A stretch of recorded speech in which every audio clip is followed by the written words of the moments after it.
This is Akashvani. In the program Insights, now we bring you a discussion on rising tensions in West Asia. The participants are Sheel Sharma, former diplomat, and Vinod Kumar, Prasar Bharati special correspondent in Dubai.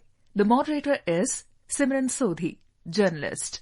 Today we are discussing the escalating tensions in the Middle East, and we have seen that the Indian embassy in Beirut has also now issued a travel advisory urging Indian nationals to exercise heightened caution and advising against travel to Lebanon. In a post on X, the embassy reaffirmed its previous advisory from August 1st this year, highlighting the situation in Lebanon has become increasingly unstable due to the recent events. The advisory clearly states that as a reiteration of the advisory issued on August 1st, 2024, and in view of the recent developments and escalations in the region, Indian nationals are strongly advised against traveling to Lebanon till further notice. All Indian nationals already in Lebanon are also strongly advised to leave Lebanon. Ambassador Sharma, when you see the escalating tensions in the region and this now advisory coming out, how do you see this evolving, especially for a lot of Indians who live and work in the Middle East?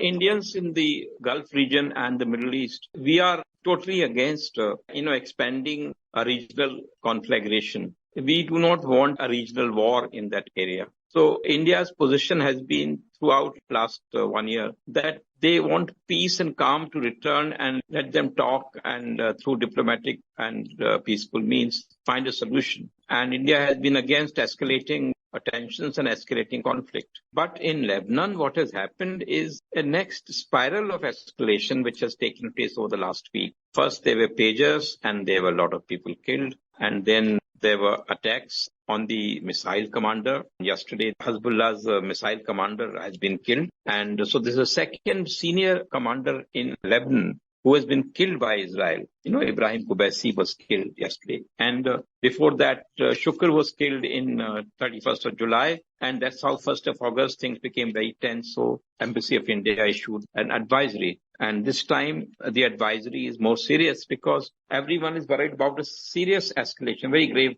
escalation of tension, of conflict. The Iran-backed Hezbollah, the Hamas, the Houthis, they are all now poised to attack Israel. And Israel is very difficult to understand their strategy or tactics. As far as Hezbollah is concerned and Lebanon is concerned, this is not the first time. They did it in 1978. There was a Chatura Accord and Israel agreed that Palestinians will be in north of Litani River. Then 1982, there was very, very grisly violence at that time and President Reagan had complained about it and he called the Israeli Prime Minister and said, stop it. Then came 2006 when Israelis and they had a full-scale war and they couldn't get, it was a stalemate. So finally it was stopped. And the lesson drawn was that Hezbollah is too strong in Lebanon and don't mess with them. Now, this is the fourth time and Israelis are now telling the Lebanese citizens that get after Nasrallah, who is the leader of Hezbollah, and don't let him stay in Lebanon. This is akin to the message they used to give in 1978 about PLO and Arafat. In 1982, when they agreed to stop the war, Arafat was told to quit Lebanon and he moved to Tunis. So this is how the situation is so complex that the Palestinians and these Arabs who support them and these Iranians, it is Israel which constantly expands the theater of war and chooses at its time to strike. And the strikes are very violent. They are very disastrous. Ambassador Sharma, if we were to look at what has been happening, over the almost 1 year now, we had last October the horrific attack by Hamas on the Israeli citizens and then Israel launching the counteroffensive in Gaza. And now what we are seeing in Lebanon.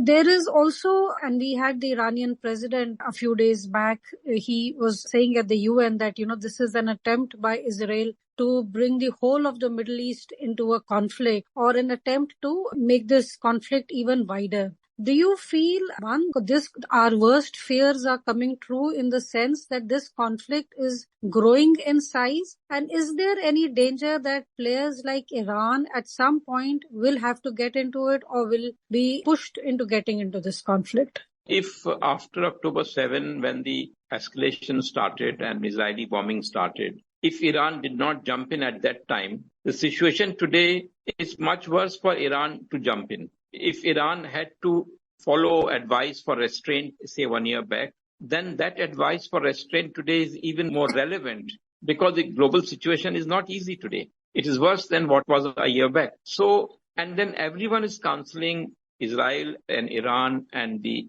other parties like Hezbollah, Hamas, not to escalate conflict, not to widen the conflagration. So there is wise counsel from everyone, but the actions are such that they beget worse reactions. So that is why everyone is fearful that there were pager attacks that aroused extraordinary concern and then these people started in Iran. For instance, they feared that attacks like that will happen in Iran also. And this Israeli tactic of frightening the adversary by excessive violence has not worked. At least last 40 years, it has not worked. They might succeed temporarily, but the other party, somehow the other bounces back, either low tech or in other ways. So this is the whole point. And then the other side also says that Israel does not distinguish between what it says are the targets. It strikes at Lebanon with impunity. It strikes at Syria with impunity. Now, there have been attacks on Hamas, Hezbollah. They have been attacked in any case. So Israel is attacking all these parties. For what purpose? Because it is not getting peace.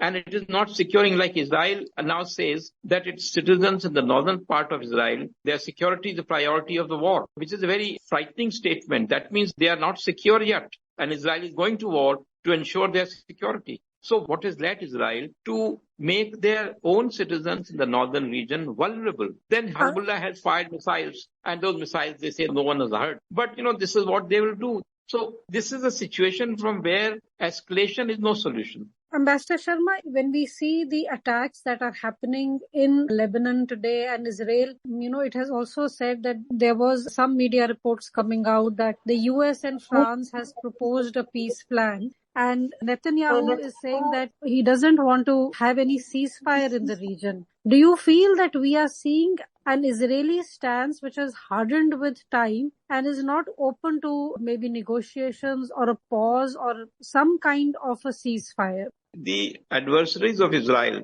or their interlocutors, they blame Israel for using peace talks and these efforts at mediation and reconciliation to buy time so that it can strike when the iron is hot. So their trust on Israel is diminishing with passing time, diminishes and reduces the scope of a peaceful solution. Israel, on the other hand, gets more and more confident that it can marginalize the opposition. And this time it is very confident that by its very serious attacks on the two senior Hezbollah commanders in Lebanon and the pager attacks, Israel seems to feel that they have an upper hand and they can go after Nasrallah. But history of the last 40 years has shown that if they kill one, other person will come up because the every act of violence begets more people coming to the path of violence. And that has been the case with the population which has suffered in the south of Lebanon, in Syria, in Gaza, in Yemen. They all feel that they have been done in. There is a need for both sides to withdraw from the brink. But Israel's policy is that for one attack, however ferocious, it could be like October 7 was a heinous attack last year. But Israel's response and retaliation has been many times much more violent and grisly. 40,000 Palestinians have been killed. Now, the implications of that are easy to guess, that the region is not heading for peace, but for instability, if not conflagration. And this instability in which this technology, we have been in this field for past 50 years. Every time you feel that there is a technology fix which will solve your problem, this never happens, There might be a pager violence today, and there might have been some pinpointed attacks. But soon the other side will also get after it, and the theater of war will get even more grisly. They will all more violent. This kind of attacks, very soon the other side will also have capability to start attacking like that. So this way of technology doesn't help. It has not helped Israel so far. The Iron Dome has not protected it from missiles to be launched from Hezbollah, or even Houthi attacked, I believe. So, and Hamas, their attack was so ferocious, despite all the protection that Israel gets from its technology superiority. Ambassador Sharma, at this point, we'll try and bring in Vinod Kumar, who's the special correspondent based in Dubai with Akashvani. And Vinod, since you are there in the region, I wanted to ask you, how do you see the tensions between Israel and the Hezbollah? How does this impact the region as a whole? Because you are there, you get a sense of how it is impacting the region, the Middle East region. Yes, Simran, I would like to take forward from what Ambassador has told. This is having a regional destabilization role due to this war. Conflict is risking drawing other regional actors like Iran and Syria, which are both aligned with Hezbollah. This can lead to a wider instability and war which is caused in Iraq and other Middle Eastern countries, how they disrupted total economic output of this entire region. On top of that, we have sectarian tensions also, like the Israel-Hezbollah conflict formed by the Hezbollah is part of a wider Shia-Sunni struggle, and this heightens the sectarian divisions in the Middle East. This is one thing. And if you see the map, Lebanon is placed in the East Mediterranean energy fields, and other actors like Houthi, which are in this Red Sea area, can have a strong impact on the trade routes, oil prices, energy supplies. This could definitely affect the global energy markets, which are already being affected. Energy prices are fluctuating, and this will also affect the economic recovery on the countries which is reliant on this regional stability. Not only this West Asia, even the war in Ukraine and Russia has also affected this entire energy market worldwide. Definitely, peace in this area is very much instrumental for a global peace, and this conflict also diverts attention from other critical regional peace efforts, including the Israeli-Palestinian issue and normalization deals, like I mentioned.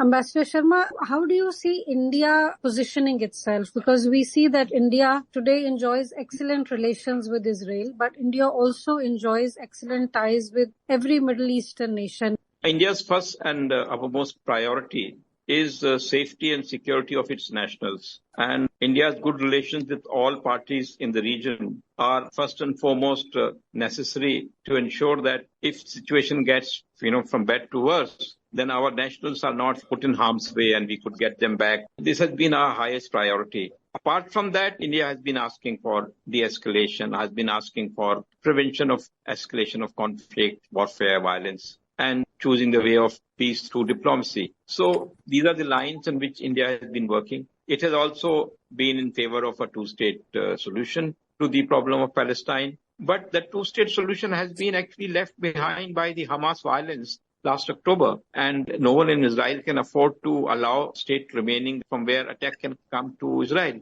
So first requirement for everyone to stop the path of peace. And this wider interest, Israel has been against it, saying that the problem is Palestine, so it wants to contain the problem of Palestine and solve it. But its methods are such that other countries feel that they are being unfair, so they jump in. Iran, on the other hand, feels this is Iran's way to ensure that the region remains under its control. So, and that's where US comes in, because US does not like Iran hegemony in the region. And Iran feels that unless its proxies are there, they won't care for Iran. Then, there have been violent attacks on Iran's senior military leaders in the past 3-4 years, and in Syria and in Tehran. So all these are actually sparks which can ignite the fire. And the concerned parties have to ensure that they don't do this. There is a political reason. They say that Netanyahu's political future within Israel is contingent upon what he does with this war. So, all these